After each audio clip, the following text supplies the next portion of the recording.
Bonjour à tous. Il vous est déjà arrivé qu'une bonne chose se présente à faire et pourtant, de manière têtue et illogique, on dit non. Et des fois, ça se représente même plusieurs fois et quand même on ne veut pas. Pourquoi? Aujourd'hui, voyons cela à travers l'histoire du premier être humain, Adam Arishon, que Dieu a créé le 6e jour de la création, vendredi, et il l'a mis dans le paradis. Il lui a dit de tous les arbres qu'il y a ici, tu peux manger. À part un arbre, l'arbre de la connaissance, n'en mange pas. Vous savez combien de temps a duré cet ordre? Il a été donné à 15 heures et il était jusqu'à 18 heures jusqu'à l'entrée du Shabbat. Et pourtant, on nous raconte qu'une heure plus tard, Adam a fauté à manger de l'arbre que Dieu lui a dit de ne pas manger. A priori, cette histoire est incompréhensible. Imaginez-vous que Dieu vient chez vous, personnellement, et vous dit, s'il te plaît, je veux pas que tu manges de cet arbre. Tu peux manger de tout, il y a plein à manger. On l'écouterait sans aucun doute. On a des commandements que nos ancêtres ont entendus au Mont Sinaï il y a plus que 3000 ans, que nos parents nous ont transmis. On les écoute. Par exemple, Dieu il a dit de ne pas manger à Kippour, et pendant 25 heures, des milliers de juifs, chaque année, ne mangent pas pendant 25 heures à Kippour. Adam ne pouvait pas se retenir pendant 1 heure alors que Dieu lui-même lui avait dit. En plus, Adam n'est pas un être humain comme nous.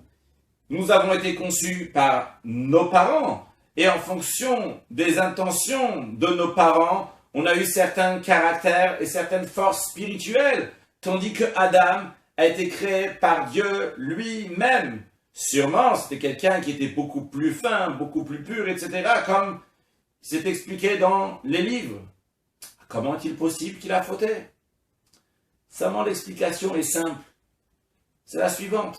Dieu il a créé aussi un Yetzer Hara, un mauvais penchant, que son but est de faire fauter la personne. Et à chacun, il vient en fonction de son niveau et en fonction de sa situation.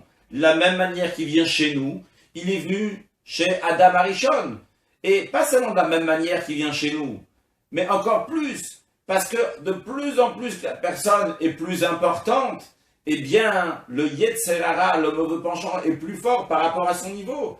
Et le mauvais penchant sait très bien que lorsque c'est une période particulière, un endroit particulier ou quelqu'un de particulier, s'il va réussir à le faire fauter, c'est un grand investissement.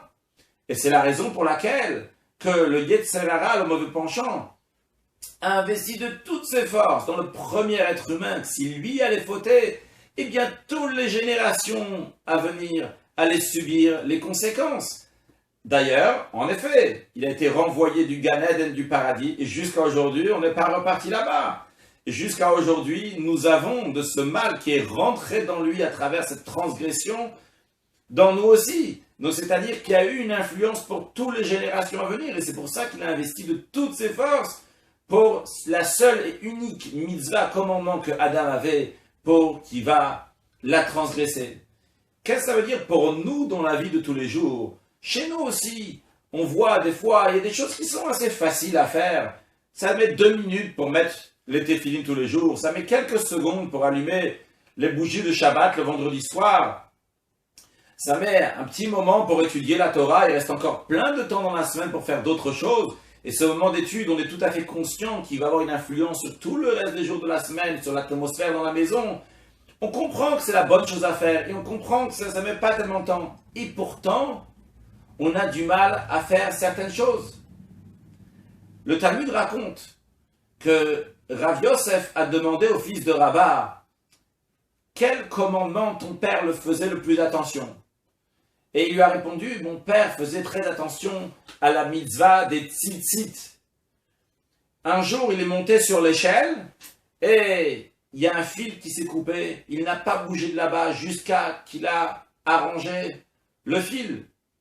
C'est-à-dire, évidemment, il faisait tous les commandements. Mais il y a certains commandements qui sont plus importants pour certaines personnes, dans lesquels il doit embellir et améliorer. Alors, en ce qui nous concerne, on ne peut pas savoir pourquoi on est venu exactement ici sur le monde. On a 613 commandements, comme tous les autres juifs. Mais, chacun de nous, on peut avoir un petit indice. Lorsqu'on a des difficultés à accomplir quelque chose que logiquement est facile à accomplir, ça met quelques minutes, ça ne demande pas beaucoup d'efforts, et pourtant on ne le fait pas, c'est justement parce que le Yetzer Hara, le mauvais penchant, lui il sait quel est notre but et notre rôle ici dans le monde, et il fait tout pour que cette chose-là qui est la plus importante pour nous, on ne va pas la faire. On voit ça aussi dans la vie de société, dans la vie de famille, avec le conjoint. Des fois, c'est des petites choses qu'il faut faire, mais qui peuvent tout changer. Un bonjour, un sourire, un au revoir, comment ça va? Ces petites choses-là qui peuvent tout changer. Et pourtant, pour des raisons incompréhensibles, on ne les fait pas. Alors justement, c'est notre rôle de méditer sur ce qui s'est passé avec le premier être humain et savoir que ça nous arrive à nous aussi dans la vie de tous les jours et savoir surmonter cette épreuve que le mauvais penchant nous présente. Que Dieu fasse qu'on arrive à l'époque de Mashiach et nos sages disent que Dieu va nous amener le mauvais penchant, va lui faire la shrita, va l'abattre et tout le monde va voir le mauvais penchant, aussi bien les tzadikim que les rechaïm, aussi bien les justes que les mécréants. Et les justes vont voir le mécréant, le Yetzer Hara, comme une montagne énorme, qui est presque impossible de monter dessus. Et les mécréants vont voir le Yetzer Hara comme un cheveu, qui est facile à surmonter.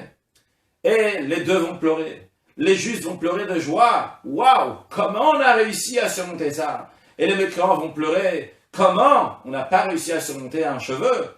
Alors que Dieu fasse qu'on le surmonte et qu'on soit tous parmi ceux qui vont pleurer de joie lorsque Mashiach va venir très prochainement. Une excellente journée.